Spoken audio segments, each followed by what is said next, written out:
nọmba a na-agba ịdị na-etinye egwuregwu na ụmụaka ịdị na-agbasapụ akọ ghara ịbụsa akwụkwọ ka a na-agụ. Bishop Crowther Seminary Ọka chịkọbago mmemme Inter-House Sports nke agba nke 31 ha iji wenye ụmụakwụkwọ ohere ka ha wee nwee ike inwe ozuzu oke.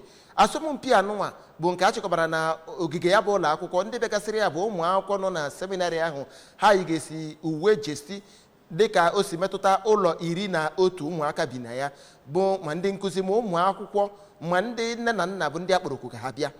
Managing Director ABS Maazị Christopher Molokwu bịakwara ya bụ mmemme ma isiokwu ya bụ asọmpi ahụ bụ egwuregwu dịka ụzọ e ga-esi wee kwụsị ụmụ aja agwa dị iche iche n'ebe ndị ntorobịa nọ. A nọrọ gaa n'ahịrị nara mgbucha chịkọba mmemme egwuregwu bọọlụ. Ndị nkụzi na ụmụ akwụkwọ na ndị nne na nna gbakwazi ọsọ mana kwenye na n'igbe ọgụgara ebe ahụ wetara anyị ya na-eke osiga.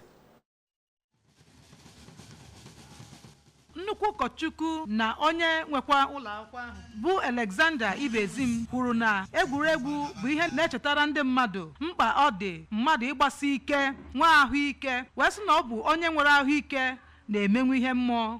Onye isi ụlọ akwụkwọ ahụ bụkwa ụkọchukwu Jonathan Ikpoyi mgbe ọ na-agwa ndị mmadụ okwu kọwara na egwuregwu bụkwa nnukwu ohere iji wee nyere ụmụaka ohere itozu etozu n'akụkụ niile.